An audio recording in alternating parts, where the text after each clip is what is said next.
مفتی صاحب سے سوال یہ ہے کہ کن امور کے کرنے سے دم واجب ہوتا ہے؟ حج کے لیے دم کن امور کے کرنے پر یہ لازم ہوتا ہے؟ سوال تو بہت اہم ہے، لیکن پورا باب ہے۔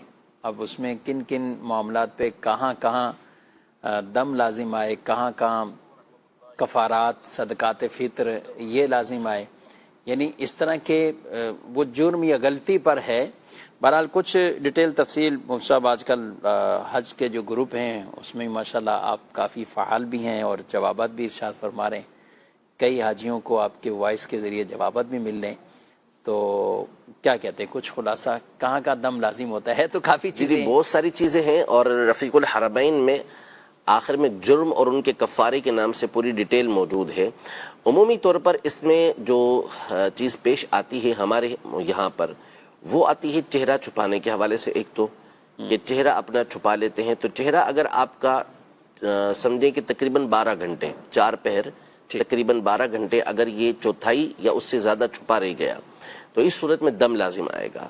اور اگر اس سے کم ہے، یعنی 12 گھنٹے سے کم ہے، یا جو چھپا ہے آپ کا وہ چوتھائی نہیں تھوڑا سا چھپا ہے، تو اس صورت میں صدقہ دینا ہوتا ہے، یعنی صدقہ فطر کی رقم یہ لازم ہوتی ہے۔ کم میں بھی کوئی مقدار ہے کہ کتنی مقدار کم میں؟ نہیں، تھوڑا سا بھی چھپے گا تو اس کے اوپر صدقہ لازم ہو جائے یہ گا۔ بعض کا حاجی چھپا دیتا ہے، دوسرے کو کسی اور کی وجہ سے بھی چھپا ہو تو بھی لازم ہو جائے گا، اچھا، جبکہ وہ چھپا نہ ہو کہ جس کے ذریعے سے چہرے کا آپ کا کچھ حصہ یہ چھپ گیا ہو۔ ایک تو یہ صورت عام طور پہ پیش آتی ہے۔ دوسرا، بال کے ٹوٹنے کی صورتیں ہوتی ہیں کہ بہت سے لوگوں کے بال جو ہے وہ ہاتھ لگانے سے جھڑ جاتے ہیں، ٹوٹ جاتے ہیں۔ تو جب آپ کی کسی عمل کی وجہ سے آپ کے بال ٹوٹیں، ٹھیک، یعنی ایک تو ہوتی بیماری خود بخود جھڑنے، آپ نے ہاتھ وات کچھ بھی نہیں لگایا، کنگا ونگا کچھ نہیں کیا، جھڑنے خود کا ہی مرض جھڑ ہے، گئے، تو وہ تو کچھ بھی نہیں ہوگا آپ کے اوپر۔ لیکن آپ کے ہاتھ لگانے کی وجہ سے، کنگا کرنے کی وجہ سے، چاہے آپ وضو ہی کے اندر اسے کیوں نہ ہاتھ لگا رہے ہو، اس میں اگر 1 سے لے کے 3 تک کے آپ کے بال ٹوٹے ہیں تو ہر ایک بال کے بدلے کھجور آپ صدقہ کر سکتے ہیں، یعنی اس کو دے دیں جس کو صدقہ لگتا ہے، تو آپ کا یہ ادا ہو جائے گا۔ اور وہ وہاں دینا بہتر ہے، لیکن اگر یہاں پاکستان میں بھی آپ کسی کو دے دیتے ہیں تو وہ ادا ہو جائے گا۔ لیکن اگر ایک ہی وقت کے اندر جیسے وضو کر رہے تھے اور اس دوران 4 یا اس سے زیادہ آپ کے بال ٹوٹ جاتے ہیں، تو اس صورت میں آپ کو صدقہ فطر یہ دینا ہوگا، صدقہ فطر دینا ہوگا، یہ ہو گیا۔ یہ عام طور پہ لازم آتا ہے۔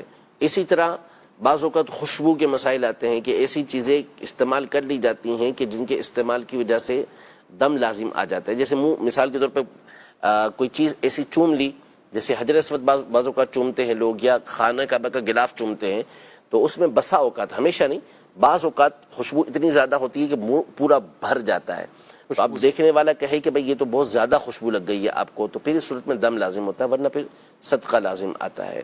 تو اسی طرح کی اور کافی ساری چیزیں ہیں جن کے اوپر دم اور صدقہ یہ لازم ہوتا ہے۔ تفصیل آپ چاہیں تو رفیق الحرمین میں آخر میں یہ باتیں لکھی ہوئی ہیں، وہاں آپ سن سکتے ہیں، آپ پڑھ سکتے ہیں۔ میقات سے گزرے اور گزرے ہی احرام کے بغیر، جی، سو گئے تھے، جہاز میں نیند آئی، سو گئے، آنکھ کھولی تو جدہ میقات پہنچے ہوئے، یا میقات کم از کم گزر گئے۔ تو اب اس میں کرنا کیا چاہیے، احتیاط کیا ہے؟ بعض کا جہاز میں اعلان تو ہوتے ہیں، لیکن وہ ایک دم تو سارے اٹھ کے جا نہیں سکتے ہیں۔ اچھا، وہ ایک دوسرے کو دیکھ رہے ہوتے ہیں کہ یہ باندھ رہا ہے، فلاں چلا گیا، فلاں چلا گیا، تو اس میں بھی ہو سکتا ہے اتنا ٹائم لگ گیا کہ میقات ہی گزر سکتا ہے، توجہ نہ رہی۔ ہاں، اس میں اصل یہ ہے کہ دیکھیں، اگر تو آپ کا درمیان میں کہیں اسٹے نہیں ہے، جیسے بعض اوقات اسٹے ہوتے ہیں کسی میقات سے پہلے والے مقام پر، عام طور پہ ہوتے ہیں کہ جدہ سے پہلے یا مدینہ شریف آپ جا رہے ہیں، مدینہ شریف کا تو مسئلہ ہی نہیں ہے، یہاں سے دبئی جا رہے ہیں، قطر جا رہے ہیں، اور بعض اوقات ریاض میں ٹھہرتی ہے، تو وہ میقات سے باہر ہیں، وہ تو آپ وہاں پہنچ کے بھی نیت کر سکتے ہیں، اس میں مسئلہ نہیں ہے۔ لیکن مثال کے طور پہ ڈائریکٹ جا رہے ہیں، براہ راست آپ کی مکہ مکرمہ جدہ کی فلائٹ ہے، تو اس صورت میں عافیت اس کے اندر ہے کہ آپ جب کھانا وغیرہ کھا کے فارغ ہو جائیں جہاز میں، تو اس کے بعد نیت کر لیں، کیونکہ بسا اوقات یہ ہوتا ہے کہ بندہ سو جاتا ہے، نیند آ جاتی ہے کھانا کھا کے اسے، اب سویا ہوا ہے، برابر میں دوسرا بندہ جگانا جس کو کہا گیا وہ خود بھی سو گیا، تو پھر دونوں کے مسئلے ہو جاتے ہیں۔ تو اب نیت مؤخر کرنی نہیں چاہیے، اب تو بیٹھ گئے اور سب کچھ کر بھی نیت کر لیں، اچھا اب تو فائدہ ہی ہے نا، نیت میں احرام کی حالت میں ہوں گے، ثواب ہی ملے گا، ٹھیک، تو اس میں نیت کر لیں۔ اور اگر آپ واقعی ایسا ہے کہ آپ کو نیند نہیں آتی، آپ کے اوپر آپ کو پورا اعتماد ہے، تو پھر جہاز میں باقاعدہ اعلان ہوتا ہے، اس کی طرف توجہ رکھیں، یا کم از کم 1 گھنٹہ پہلے آپ جو ہے وہ نیت کر لیں احرام کی، اور اس کے بعد پھر احرام کے احکام آپ پر لازم ہو جائیں گے. یہ تو ہے احرام جو باندھنے کی بات. دوسری آپ نے جو بات کہی ہے کہ اگر گزر گیا ہاں اب پھر ہوگا مسئلہ تھوڑا پہنچ سا. جدہ گیا نا، اب تو جہاز تو پیچھے نہیں اب تو یہ ہوگا کہ اس پر یہ لازم ہوگا کہ قریب کی جو میقات ہے اس طرف جائے، اور بظاہر جدہ سے پیچھے کی طرف جانے کی وہاں پہ کوئی راہ نہیں ہوتی صحیح، کہ وہاں سے کامران کی جو میقات بتاتے تھے جو ہماری یہ یلملم کی جو میقات کے محاذات میں کامران آتا تھا. اب ظاہر ہے کہ ہمارے دور میں تو وہ بحریجاز والا سلسلہ نہیں ہے. تو اس میں اب قریب تر جو میقات ہے وہ رابق کی پڑتی ہے، وہ مکہ مکرمہ سے قریب میں آپ کو معلوم کرنا پڑے گا، اور وہاں جا کے آپ کو اب احرام کی نیت کرنا پڑے گی.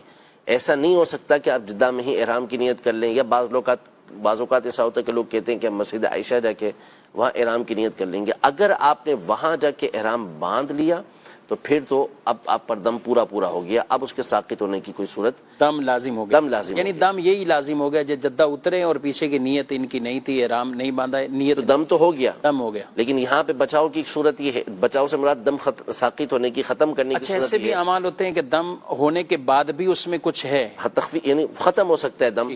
اب مثال کے طور پہ یہ والی صورت ہے، تو اس میں یہ ہے کہ آپ میقات پہ چلے جائیں تو وہاں جا کے آپ پھر احرام کی نیت کر لیں، تو اس صورت میں وہ جو دم آپ پر لازم آیا تھا وہ ختم ہو جائے گا. لیکن اب آپ نے مکہ مکرمہ میں جا کے وہاں احرام باندھ کے عمرہ کر لیا تو پھر اس صورت میں تو آپ پر دم پکا ہو اب گیا، دم ساقط اب دم ساقط نہیں ہو سکتا. یعنی دم متعین ہو گیا. اور کن صورتوں میں دم ختم ہو سکتا ہے تو یہ معلومات لے لینی چاہیے تاکہ اس میں آسانی بھی ہو جائے، اور آدمی اگر غلطی ایسی کر چکا تو اس کا ازالہ بھی ممکن. ایسا ممکن ہے بہت سارے، یہ ایک تو خاص صورت ہے، اور بعض دیگر صورتیں بھی ہو سکتی ہیں، لیکن یہ بہرحال ایک عمومی صورت ہوتی ہے. بالخصوص جو بڑی عمر کے لوگ ہوتے ہیں، خواتین ہوتی ہیں، بعض اوقات اپنی والدہ کو لے کے گئے ہوتے ہیں، والد صاحب کو لے کر گئے ہوتے ہیں، وہ بڑی عمر کے ہوتے ہیں، تو بعض اوقات وہ توجہ نہیں رکھ پاتے، سوئے رہ جاتے ہیں. تو اس حوالے سے بھرپور توجہ رکھنا یہ ضروری ہوگا. ٹھیک. ناظرین کرام، یہ دم یعنی ایک بکرے یا بکری کی قربانی، جو بھی قربانی کے شرائط، اور وہ بھی حدود حرم میں. یہ ایسا نہیں ہو سکتا کہ دم کی جو قربانی یا دم کی وجہ سے جو جانور ہے تو آپ اسے کہیں کہ پاکستان میں کر دیں، فلاں ملک میں کر دیں، تو ایسا نہیں ہو سکتا، بلکہ یہ حدود حرم میں ہی اس کی قربانی کرنی اور پھر اس کا گوشت فقراء میں تقسیم کرنا ہے. اور یہ اچھا خاصا ظاہر ہے، اس کے اوپر وقت بھی آپ کا لگے گا، تلاش بھی کرنا پڑے گا، اور پیسہ بھی خرچ ہوگا. تو پہلے سے وہ احتیاطیں اگر برت لیں گے تو انشاءاللہ اس کا فائدہ ہی حاصل ہوگا.